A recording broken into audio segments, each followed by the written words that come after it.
우리 옆에 분에게 이렇게 인사할까요? 환하게 비춥시다. 환하게가 아닙니다. 환하게. 오늘 우리는 에베소서의 대장정 이 강해 설교를 마무리하면서 6장의 가장 마지막, 그렇다고 해서 앞으로 에베소서를 이제 설교 안 한다 그런 건 아니라, 말씀 목양이라는 것 자체가 말씀이 어떤 뜻인지 기본적으로 강해 설교가 기반되어 있고, 그런 다음에 여기에서 주제나 하나님 그 상황에 대한 설교들을 활용하고 적용하고 또 할 수 있는 거거든요. 근데 이 말씀의 원뜻이 무엇인지 기본으로 알아야 되는데, 현대의 그리스도인 성도들은 말씀의 원뜻을 사실 모르는 경우가 많습니다. 그것을 또 설교도 해야 되지만, 종교개혁자 칼빈은 어떻게 이해했냐 하면, 평신도들의 성경을 아는 수준이 신학자만큼이어야 한다고 이야기했어요. 아니, 목사님 너무 부담되는 거 아닙니까? 저는 칼빈이 아니기 때문에 그렇게 이야기하진 않지만, 말씀을 여러분 가까이 하고 있다면 그걸로 저는 감사한 것 같습니다. 어떤 성도님들이 제가 새벽기도 마치거나 주일 설교 마치면 문자도 보내주셔요. 목사님, 이러이런 평소에 이러한 질문들이 있었는데 목사님이면 답해 줄 것 같아서 이야기해 준다고. 그래서 주면은 제가 전화해서 너무 감사합니다, 말씀에 관심을 가지시는 당신이 너무 귀합니다 하면서 제가 이 말씀은 이런 뜻이고 이런 뜻이 있고 이야기하고. 여러분, 말씀을 알아야 우리의 신앙이 자라납니다. 그런 의미에서 우리는 강해 설교 계속 에베소서 1장부터 2장부터 3장 4장 하고 있잖아요. 이 에베소서를 통해서 우리에게 주신 은혜의 말씀들이 많습니다. 어떤 성도님은 에베소서의 말씀이 이런 줄 몰랐습니다. 이런 시대, 이런 문화, 이런 배경인 줄 몰랐고, 목사님이 그렇게 설명해 주니까 너무 귀하고 꿀 같은 시간이라고. 또 말씀을 기록하시는 분도 있더라고요. 설교를 기록하면서 그분이 정말 우리 성실교회 성도님들이 말씀을 얼마나 사랑하는지. 양화진에 가보면 선교사님들 무덤들이 있잖아요. 선교사 거기 가보면, 박물관 안에 가보면 조선시대 때의 선교사들이 한국 사람, 조선 사람들을 향해서 붙여준 별명이 있습니다. 그게 뭔 줄 아십니까? 그게 바이블 러버스. 발음이 괜찮았나요? 바이블 러버스라고. 성경을 사랑하는 사람들. 우리는 그런 민족입니다. 여러분, 우리는 누구라고, 어떤 민족입니까? 배띵의 민족이 아니라 성경을 사랑하는 민족이에요. 여러분, 성경을 사랑하고 말씀을 사랑함으로 우리가 신앙생활할 때 이 말씀 속에 숨겨두신 하나님의 귀한 진리와 보화를 캐내어 깨닫고 삶으로 녹여 실천하여 변화하여 하나님께 영광 돌려드리는 우리 되길 축복합니다. 그런 차원에서 이제 오늘 우리는 에베소서의 6장의 마지막, 전체의 마지막을 할 텐데, 제가 칠판 모드로 해서 1장부터 한번 정리할까 하다가 오늘은 6장에만 좀 집중해야겠다라는 생각이 들었는데요. 오늘 말씀의 설교 제목은 동력과 축복입니다. 어떤 분들은 6장 19절부터 24절까지는 개인적인 말씀이니 굳이 설교를 해야 합니까? 라고 말하시는 신학자, 설교자도 있습니다만, 한 말씀 한 말씀이 하나님께서 우리에게 주시는 생명의 말씀인 줄 믿습니다. 그런 사람, 우리 지난주 부흥회 강사님을 따라한다면 오늘 아멘한 사람은 축복이 있을 줄 믿습니다. 네, 그러니까 확실히 커지긴 하네요. 이 말씀을 통해서 과연 동력의 의미가 어떤 것인가? 또 내 주변에 동력자가 있는가? 나는 동력자인가? 또 동력자를 어떻게 축복해야 되는지 말씀을 한번 살펴보기를 원합니다. 19절부터 20절에는 먼저 바울이 동력자에게 기도를 부탁합니다. 바울은 에베소서를 마무리하면서 기도를 부탁하는데, 학자들에 따라서는 이게 개인적인 기도 부탁이다. 제 모니터 소리를 좀 더 주세요. 제가 3부까지 하니까 목소리가 자꾸 힘이 들어갑니다. 학자들에 따라서는 이게 개인적인 기도 부탁이라고도 이야기하시는 분이 있고, 전체 사역 여정에 대한 기도 부탁이라고도 이야기하시는 분이 있습니다. 19절에 보면 또 나를 위하여 기도하기를, 또 기도하기를. 우리가 지지난주에 에베소서 6장의 전신갑주를 살펴봤지 않습니까? 6개의 전신갑주 이후에 마지막에 합심기도. 교회는 기도 소리가 날마다 더 커져가야 될 줄 믿습니다. 기도하는 소리가 하나님 앞에 이렇게 더 커져가야 될 줄 믿습니다. 그 기도뿐만 아니라 이제 개인적으로 기도를 부탁하는 거죠. 나를 위해서. 목회자가 성도에게 기도를 부탁해요. 목회자의 자리는 기도 부탁을 많이 받는 자리입니다. 저에게도 어떤 분이 와서 목사님 기도해 주세요. 기도해 주세요. 엄청 성실하게 기도 부탁하길래 한 번은 제가 물어봤어요. 아유, 집사님도 기도하시죠? 아니요. 목사님 영빨이 더 좋으니까 기도 부탁만 저한테 한대요. 그래서 제가 이렇게 기도할 뻔했습니다. 하나님, 저분이 기도할 때까지 제 기도 들어주지 마십시오 라고 기도할 뻔하다가 저분도 기도하고 나도 기도하고. 기도는 기본적으로 자기가 해야 되는 거지만 바울은 지금 성도들에게 기도를 부탁하고 있어요. 여러분, 목회자도 기도가 필요합니다. 겸손함으로 나누고 있는 거죠. 제가 은혜 받은 책 제목 중에 그런 제목이 있어요. 우리 목사님은 성도의 기도로 지킨다. 저 혼자만 은혜 받는 것 같긴 한데, 여러분, 저는 누가 지킵니까? 하나님이요. 하나님하고 여러분이 기도해 주셔야죠. 여러분, 가정의 가장은 누가 지킵니까? 자기 혼자 자기 팔 흔드는 거예요? 가족들이 기도해 줘야죠. 교육부서의 부장, 교육자는 누가 지킵니까? 아무도 대답하지 않네요. 이 교회의 중직들은 누가 지켜요? 우리 목자는 누가 지켜요? 나누고 싶은 첫 번째가 뭐냐 하면, 동력의 관계는 서로 함께 필요를 나누고 기도하는 관계를 통해 더욱 끈끈해진다라는 겁니다. 여러분, 교회 와서 할 수 있는 게 무엇입니까? 내 상황을 나눕니다. 아픔을 나눕니다. 그것뿐만 아니라 서로 함께 기도할 수 있는 것. 두세 사람이 내 이름으로 모인 곳에 나도 그들 중에 함께 있느니라. 여러분, 함께 모여서 뭐 하겠습니까? 서로 아픔을 나누고 손 잡아주고 기도하는 거죠.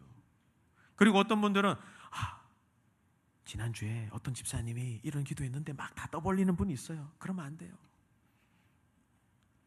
자신이 마음을 지켜서 진심으로, 그분이 얼마나 어렵게 나눴겠어요. 실제로 우리 교회에서 자기 기도 제목 나눴는데 이게 다 소문나서 상처받아서 교회를 떠난 분이 있다고 얘기 듣고 제가 통화도 한 적이 있습니다. 아픈 이야기죠. 아픈 이야기예요. 여러분, 함께 같이 기도할 수 있는 동력자가 주변에 있습니까? 내가 기도를 마음껏 신뢰하며 나눌 수 있는 동력자가 있습니까? 기도를 나눌 때도 신뢰하는 마음이 필요하고 열린 마음이 필요해요. 또 들었다라면 혼자 마음을 가지고 기도해야죠. 또 응답이 됐다면 집사님, 권사님, 장로님, 목사님 응답됐어요. 감사해요. 여러분이 이 자리에 있는 건 누군가의 기도 때문인 줄 믿으시기 바랍니다. 그 기도를 여러분을 위해서 기도했던 동력자들이 있다면 이번 주에 만나서 인생이 뭐 있겠습니까? 소고기 사 먹겠죠. 이런 것처럼 웃겨라고 이렇게 해도 웃지도 않고 하니까 저는 계속 저 일을 하겠습니다만, 맛있는 것도 사주면서, 아니면 편지라 써주면서, 그때 나 참 어려웠는데 기도해 주셔서 제가 잘 이겨낼 수 있었습니다. 너무 감사합니다. 그렇게 감사를 표현하고, 감사할 것도 있고 감내할 것도 있어요. 분명히 목회자도 마찬가지입니다. 감내할 것도 있고 감사할 것도 있지만 우리 다 마찬가지잖아요. 하지만 내 주변에 나를 위해 기도하는 한 사람이 있다라는 거. 사람이 없어도 예수님이 계시잖아요. 당신이 지쳐서 기도할 수 없고 눈물이 빗물처럼 흘려내려도 누군가는 기도하고 계시는 중보자 되신 예수님, 그 자리에 우리가 나아가는 겁니다. 가장을 위해, 아빠를 위해, 엄마를 위해, 자녀를 위해, 목회자를 위해, 또 누구를 위해서 서로 함께. 바울이 지금 성도들에게 기도 부탁하잖아요. 바울은 지금 감옥에 갇혔어요. 하지만 어떻게 기도 부탁합니까? 나를 위해서 구할 것은, 이게 원문의 의미를 살리면 내가 입을 열 때마다, 내가 말하기 시작할 때마다 그 성도들에게 할 말씀을 하나님께서 내 입속에 넣어주시길 원한다고. 이게 저의 기도입니다. 제가 이 자리에 설 때마다, 설교로 설 때마다, 하나님, 때로는 갑자기 설 때도 있거든요. 하지만 그분을 향한 하나님의 말씀, 하고자 하는 그 말씀을, 딱 맞는 말씀을 넣어주셔서 전하게 하여 주시옵소서. 그래야 그분이 살아나죠. 그래야 그분이 살아나죠. 내 안에 이 하나님의 말씀, 복음의 비밀, 나를 위해서 십자가에 달리신 예수님과 그 예수님이 하신 일들을 담대하게, 거침없이, 두려움 없이 전할 수 있도록 기도해 주십시오. 바울은 기도 없어도 복음 전에 쓸 수 있는 사람이지만 겸손하게 기도를 부탁하고 있어요. 이게 교회입니다, 여러분. 이게 교회예요. 와서 기도 부탁하는 것도 너무 감사하지만 기도 부탁만 하면 또 저도 기도할지도 모르니까 같이 기도하는 거. 서로 목자만 섬기는 거 아니잖아요. 중직자만 섬기는 거 아니잖아요. 서로 함께 필요를 나누고 기도하는 거. 인간은 상대방에게 무언가 나누고 싶은 본성이 있어요. 여러분, 좋은 거 맛있는 거 먹으면 사랑하는 사람이 생각나잖아요. 왜곡된 사람은 참 희한해요. 자기 혼자 고통당하지 않으려고 다른 사람에게 거짓 정보를 흘리기도 합니다. 나쁜 사람들. 하지만 기본적으로 교회 안에서는 서로의 필요를 나누고 함께 기도하는 관계. 신앙생활을 여러분 혼자 할 수 있습니까? 쉽지 않아요. 하나님은 한 영혼을 구원하셨지만 그 영혼 혼자 두지 않았어요. 그 영혼이 또 다른 사람들하고 만나서 교회를 이루라고. 그래서 공동체가 필요한 겁니다. 현대는 어떻습니까? 오늘은 이 유튜브로 이 예배 드리고 오늘은 저 유튜브로 이 예배 드리고, 이게 나쁘다라는 건 아니라 그렇게만 있다가 말씀에 또 내받으며 헌금으로 계좌이체하고 공동체로 나오지 않는 것은 여러분 위험한 겁니다. 함께 같이 나와서 서로 찢고 볶고 부딪히더라도 함께 같이 삶을 나누고 기도하고, 왜 관계 안에서도 친밀함이 있고 폭풍기가 있고 헌신기가 있잖아요. 그 시간을 지나야 되는 겁니다. 그 신학을 영성의 아니면 신학의 권태기를 지나야 되는 거예요. 그래야 교회가 되는 거죠. 함께 한 무리. 저분이 이야기하면 어떤 의미인지 알아야지. 그거를 오해하고 알지도 못하면서 다른 말하면 이게 아니죠. 교회라고요. 동력이라고요. 19세기 미국의 유명한 부흥사였던 D.L. 무디 목사님에게 어떤 신문 기자가 질문을 했습니다. 목사님은 매번마다 집회 때마다 은혜가 넘치는데 어떻게 그게 가능합니까? 목사님이 아무 말 하지 않고 그 기자를 데리고 그 예배드리는 지하실로 내려갔대요. 그 지하실로 내려가는데 내가 무슨 질문을 잘못했나? 그런데 지하실로 내려가는데 소리가 개굴 문을 딱 여니까 개굴. 제가 개구리로 표현했지만 문을 딱 여니까 예배 집회 드리기 전부터 예배 끝날 때까지 기도하는 기도의 용사들 400명이더랍니다. 그들을 보고 무디 목사님이 이렇게 이야기했다고 합니다. 이들이 바로 내 사역의 심장입니다. 나는 혼자가 아닙니다. 여러분, 내가 다른 사람에게 기도의 동력자가 되어주고 계십니까? 아니면 내가 기도의 동력이 필요한데도 혼자 계십니까? 둘 다를 이야기하는 겁니다. 둘 다를. 사랑하는 여러분, 기도를 부탁하는 것도 믿음이 필요합니다. 상황이 절박해 본 분은 기도를 나눌 수밖에 없어요. 그런 기도를 듣고 기도하겠습니다. 말이 아니라 실제로 기도하는 기도의 동력들. 필요를 나누려면 열린 마음도 필요한 거고. 제가 수련회 때도 보면 이번에도 교회 학교로 수련회들 또 사역자들이 요청한 수련회는 또 갔기도 하고 그렇게 했었지만, 수련회 가보면 하나의 말씀해 드릴까요? 중등부 수련회 또 말씀을 전해달라고 초청을 받아서 다녀왔습니다. 우리 교회. 제가 청소년 사역을 그만둔 이후로는 중등부를 잘 안 가려고 해요. 왜냐하면 쉽지 않습니다, 여러분.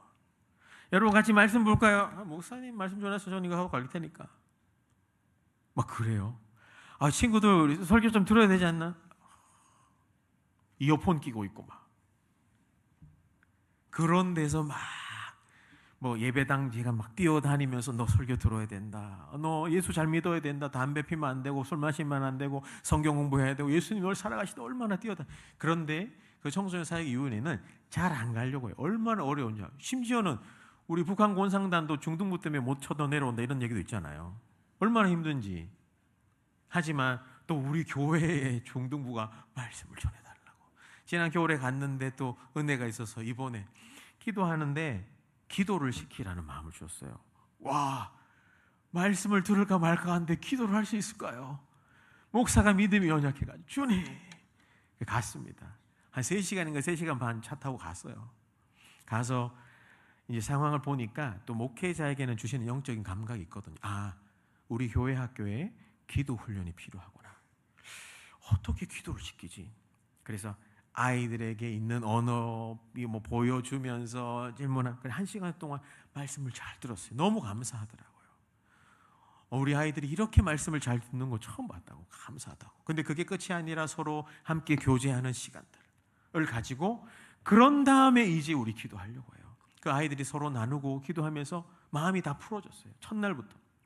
그래서 물도 좀 꽂으십시오 하고 마이크가 있든지 없든지 중간에 원 만들자 해가지고 혹시 이 수련회 처음 온 애가 있거나 마음이 힘들었는데 오는 사람이 있다면 중앙으로 나오라고 기도해 주겠다고. 아무도 안 나올 것 같았어요. 근데 나오더라고요. 잘 나왔다고. 다 뒤에 붙더라고. 등에 손 기도하자고. 그리고 1학년들 다 중앙에 모아놓고 기도하고 2학년들 다 나오라고. 또 3학년 이제 마지막인데 내년에는 고등부 가서 이제 쫄병 되는데 열심히 기도하자.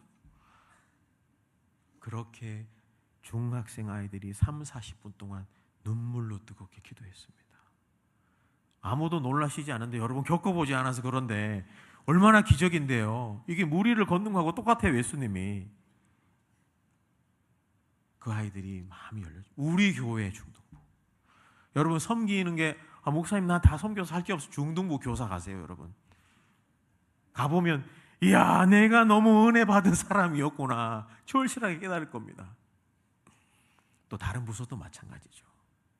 참사랑부도 다 마찬가지입니다. 그래서 아이들이 기도하기 시작했어요. 제가 그 아이들과 기도하면서 그랬어요. 여러분들이 나중에 10년 뒤에 저와 함께 예배드릴 아이다고. 기도 훈련 잘 되고 말씀 훈련 잘 돼서 우리 함께 기도의 동력자가 되자고. 기도의 동력자가 되자고. 여러분 주변에 여러분을 위해서 기도하는 동력자가 있습니까? 감사하십시오.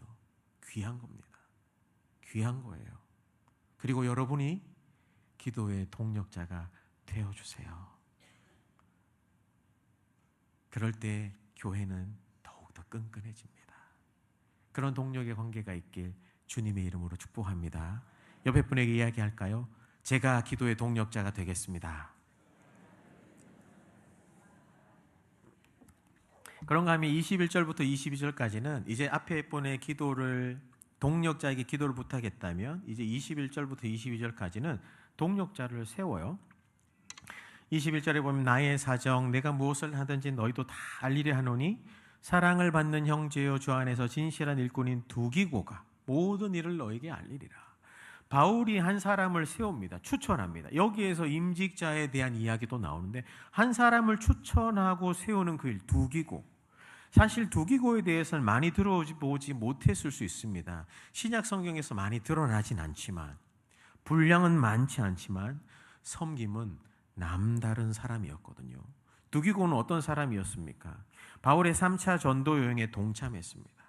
마게도냐냐 아가야에서 성도들이 헌금한 것을 가지고 예루살렘으로 갔던 6명 중에 한 분입니다. 여러분 이것을 이해하지 못하는데 본 교회에서 파송한 선교지의 교회가 본 교회가 어렵다고 이야기하니까 선교지의 교회가 헌금해서 본 교회에 다시 헌금을 가지고 가는 거예요. 이 헌금을 아무나 맡길 수 있습니까? 아닙니다. 재정국 아무나 맡깁니까? 아닙니다. 신뢰하고 믿을 만한 충직한 사람에게 맡기는 거거든요. 그리고 로마 감옥에 지금 바울이 있어요. 감옥에 갇혀 있어요. 그런데 그 감옥에 같이 와서 위로하고 말동무도 되어주고 같이 맛있는 것도 먹고 결국은 그 두기고가 두 편지를 가지고 갑니다. 골로새서와 에베소서. 가는 길에 지형적으로 골로새에 먼저 들려서 골로새서를 전달하고 그런 다음 에베소서. 신뢰하는 사람에게 바울이 자신의 말을 전하는 거죠. 글에 대해서 목회하던 디도에게도 바울 대신 갔던. 무슨 말이냐? 남들이 하기 싫은 일, 굳은 일, 힘든 일마다 앞장서서 했던 사람입니다. 누군가가 해야 하는 일인데 누군가는 피하고 싶은 어려운 일을 묵묵히 하는 사람. 저는 우리 교회에 그런 두기고 같은 분들이 많다고 믿습니다. 아멘 소리가 작아도 저는 믿겠습니다. 특히 바울이 어려울 때, 감옥에 갇혀 있을 때, 어려울 때 옆에 있는 사람. 여러분 진짜 친구는 어려울 때 알 수 있다고 하잖아요. 여러분 진짜 어려울 때 여러분 옆에 누가 있었습니까? 아니 다른 사람이 진짜 어려울 때 여러분은 그 곁에 계셨습니까? 그래서 나누고 싶은 두 번째는, 동력의 관계는 어려울 때일수록 함께 할 때 더욱 깊어진다는 겁니다. 어려울 때일수록 함께 해야 되는 겁니다. 하나님의 교회도 그런 분들이 많아야 돼요. 주목받지 않아도 힘든 일이라도 제가 기꺼이 섬기겠습니다. 화려한 것, 막 드러나는 일에만 막 사람들이 몰리고 묵묵히 섬기는, 하나님이 다 보고 계세요. 그런 자를 세우세요. 바울이 지금 에베소 교회 성도들에게 내가 추천할 만한 한 사람을 보냅니다. 이 사람은 믿을 만합니다. 한 사람을 세우고 있다고요. 저도 거의 잘 그러지 않은데, 제 친구 목사님 중에 외국에 나가서 공부하다가 한국에 와서 사역하고 싶은데 길이 잘 열리지 않은 친구가 있었습니다. 저는 누구를 추천하고 이런 게 잘 어울리진 않아요. 왜냐하면 사람의 생각일 수 있잖아요. 근데 또 혹시나 이 사역에 필요한 어떤 한 분을 좀 추천해 줄 수 없습니까? 부탁을 그냥 의뢰히 받았는데, 기도하는 중에 그 친구 목사님이 생각나서, 한 번도 그런 적이 없는데 처음이자 마지막일 수 있습니다. 혹시 제가 한 분을 추천해도 되겠습니까? 하니까 놀라더라고요. 십몇 년 동안 제가 한 번도 그런 적이 없거든요. 제가 이분이 이러이러한데 성품도 좋고 공부도 하고 또 묵묵히 섬길 분입니다. 그러니까 그분이, 목사님이 보장하십니까? 어려운 말을 하더라고요. 저도 이렇게 외국에 갔을 때 잘 못 봤는데 그 사이에 어떻게 또 바뀌었을지 알 수 없지만 제가 보장하겠습니다 그랬어요. 여러분은 누구를 당당하게 보장하고 추천할 만한 신앙의 동력자가 있습니까? 그런 사람이 한 명이라도 있다면 여러분 인생은 진짜 행복한 겁니다. 내가 힘들고 어려울 때 곁에서 힘이 되는 사람, 가장 어려울 때 위로가 되어준 사람, 우리 가족일 수도 있겠죠. 어떤 성도님들은 그래요. 어떤 성도님은 그래요. 최근에도 저기 용하고 인하고 붙어있는 그 지역에 신방 갔다 왔는데, 어떤 권사님이 어릴 때부터 어떤 권사님에게부터 마음을 받고 어려울 때 기도받고, 이제 이분이 곧 천국 가시기 전에 목사님 같이 한번 신방 가자고, 병원에서, 요양병원에서 자녀들이 데리고 나온 걸 보면서 마치 엄마와 딸처럼 깊은 동력 관계, 서로 믿어주고 어려울 때 손잡아주는 관계. 여러분, 교회는 그런 곳입니다. 공동체는 그런 곳이에요. 어렵다고 손을 뿌리치는 것, 오히려 더 어려울수록 손잡아줘요. 저는 우리 성실교회에 이런 두기고가 많은 줄 믿습니다. 아까보다 아멘 소리가 좀 더 커서 감사합니다. 그리고 두기고가 필요해요. 나에게도 두기고 같은 사람이 필요하고, 나도 두기고가 되어주는, 서로 힘들 때 어려울 때 함께 그 걸음을 이겨나갈 때, 그 지나보면 내가 집사님, 권사님, 여러분도 생각해 보세요. 지금 여기까지 올 때까지 얼마나 수많은 사람들이 여러분의 삶에 도움이 되었습니까?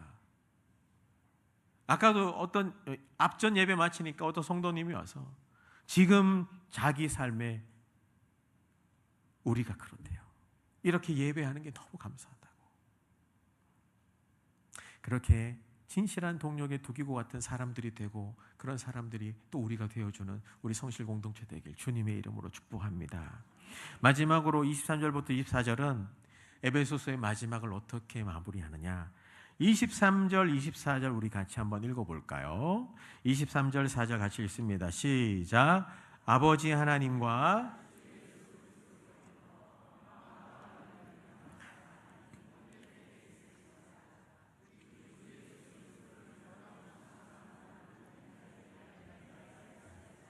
아멘. 에베소서를 마무리하면서 바울은 성도들을 진심으로 축복하면서 끝내고 있어요. 진심으로 축복하면서. 에베소서 1장 1, 2절 다 기억나시죠? 안 나기 때문에 제가 여기 있는 겁니다. 그래서 제가 한번 읽어드릴게요. 하나님의 뜻으로 말미암아 그리스도 예수의 사도된 바울은 에베소에 있는 성도들과 그리스도 예수 안에 있는 신실한 자들에게 편지하노니, 하나님 우리 아버지와 주 예수 그리스도로부터 은혜와 평강이 너희에게 있을지어다. 시작도 축복이었고 마지막도 어떻습니까? 하나님 아버지와 주 예수 그리스도께로부터 평안과 믿음을 경한 사랑이 여러분들에게 있을지어다. 여러분, 동력의 관계는 마지막으로 세 번째는 동력자를 진심으로 축복함으로 열매 맺는 관계입니다. 축복의 사람이 되어야 한다라는 겁니다. 아브라함에게 너는 복이 될지다. 축복의 사람, 축복의 사람. 어떤 축복합니까? 평안, 에이레네. 1장 2장에서 했지 않습니까? 어미 새 날개 아래 있는 아기 새들이 느끼고 누리는 감정과 상황. 바깥에는 비바람 폭풍우가 몰아치지만 큰 어미 새의 날개 아래 있는 아기 새들이 느끼고 있는 평안과 감정. 인생의 비바람 폭우가 몰아쳐도 하나님의 날개 아래 있는 성도들이 느끼는 에이레네 평안. 세상이 흔들 수 없는 평안. 예수님 안에 있다고요. 하나님과 우리 사이에 막힌 담을 그리스도의 십자가로 다 허물어 버리는 그 평안. 응답보다 더 놀라운 건 평안입니다, 여러분. 평안한 인생 살길 축복합니다. 응답도 있길 축복합니다. 그 평안함뿐만 아니라 믿음이 겸한, 믿음을 수반한 사랑. 믿음이 있어야 하나님 사랑도 더 많이 받거든요. 하나님 어디 계세요? 사랑받고 싶습니다 하면서도 믿지도 않으면 사랑 못 받아요. 믿습니다. 하나님만이 나의 구주십니다. 하나님 나를 도와주십시오. 믿습니다 할 때 믿음을 수반한 하나님의 아가페, 무조건적인 사랑의 폭포수를 받는 인생이 되길 축복합니다. 이 평안과 사랑이 여러분에게 있기를. 이게 제 마음입니다. 매주 강단에 설 때마다 한 주를 어떻게 살아가시겠어요? 힘들고 어려운데, 문제 있는데, 아픔이 있는데 예수님으로 말미암아 살아나길 축복해요. 평안이 있길, 승리하길. 그리고 24절에 우리 주 예수 그리스도를 변함없이 사랑하는 모든 자에게 변함없이 사랑해야 됩니다. 여러분, 처음 사랑이 변하면 안 됩니다. 초심을 중심으로, 결심으로, 끝심까지. 이게 원문적으로 부패함이 없도록.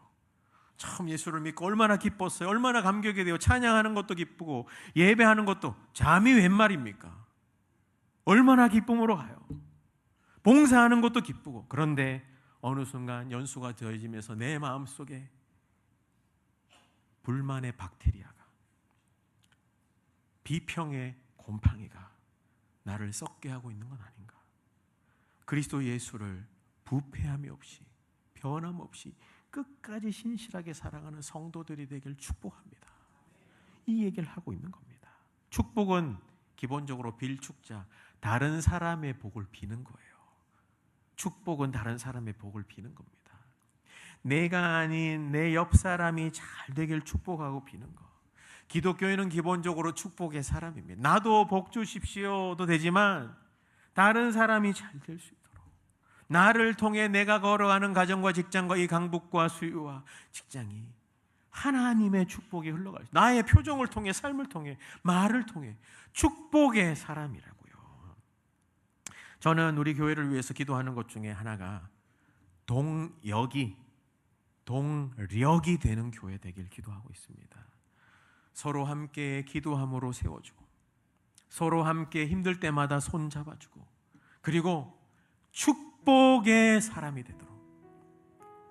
불신과 비판과 평가와 비평과 에이 밥맛이 왜 이래? 에이 엘리베이터 왜 이렇게 지하 3층부터 와? 아이 왜 이렇게 더워? 그럴 수 있습니다만 그게 끝이 아니라, 그렇지만 감사합니다. 내 옆자리에 앉아줘서 감사하고, 예배할 수 있어 감사하고, 예배 드리다가 주님 곁에 가시고, 우리 가장 힘든 일이 있지만 주님 축복해달라고, 또 나도 어렵지만 내 옆 사람 축복해 주십시오. 직장을 구하고 있는 우리 남성분도 주님 축복해 주십시오. 잘 되게 해 주십시오. 그래서 하나님 축복해달라고. 축복의 사람이, 자녀를 가슴에 묻은 분 하나님 더 축복해 주셔서 그 못 박힌 심정을 누가 합니까? 아버지 구하는 것 더 넘치도록 주신다 하셨는데 축복해달라고. 나뿐만 아니라 서로를 위해서 축복하는 공동체, 얼마나 아름다운 교회일까요? 동력이 되는 교회. 8월 23일 날 한 번도 해보지 않은 걸 해보려고 합니다. 30, 40, 50 세대, 전 청장역 목장, 부부 목장, 또 부부 모임에 관심이 있는 세대나 가정들이 다 같이 모여서 뭐 어떤 거 할 거냐, 뭐 교회 이런 게 바꿔야 되고 이런 얘기 하지 말고 같이 예배드리고 서로 대화하고 그들의 얘기도 듣고 그것을 제가 목회 정책에 반영도 하고 함께 교제하고 기도하는 거. 그래서 코이노니아 3050, 코이노니아란 말의 뜻이 교회라는 뜻이잖아요. 함께 교제하고 예수 안에 한 몸 되는 거. 그래서 이 교회 안에 어른들만의 교회만이 아니잖아요. 아이들만의 교회도 아니잖아요. 30, 40, 50 세대가 함께 모여 그들의 삶을 나누고 이야기를 나누는 거. 시작할 때 10명, 20명 정도 모이는 거 아닙니까?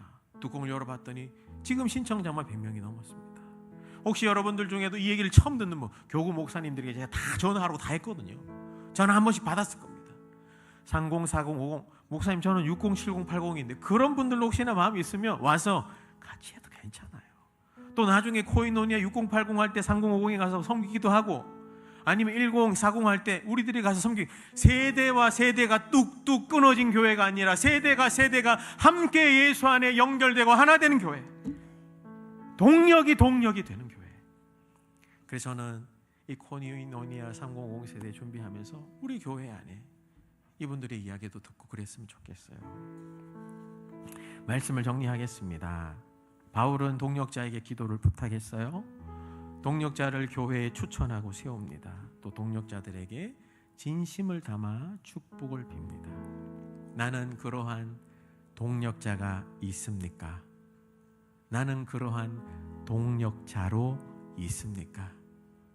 우리 교회가, 성실교회가 그런 주님의 동력이 되는 축복을 전하고 나누고 누구든지 이 곳에 오면 축복을 얻어서 전하는 축복의 공동체가 되길, 교회가 되길, 그런 우리 성도님들 인생이 되길, 한 주간 되길 주 예수 그리스도 이름으로 축원합니다.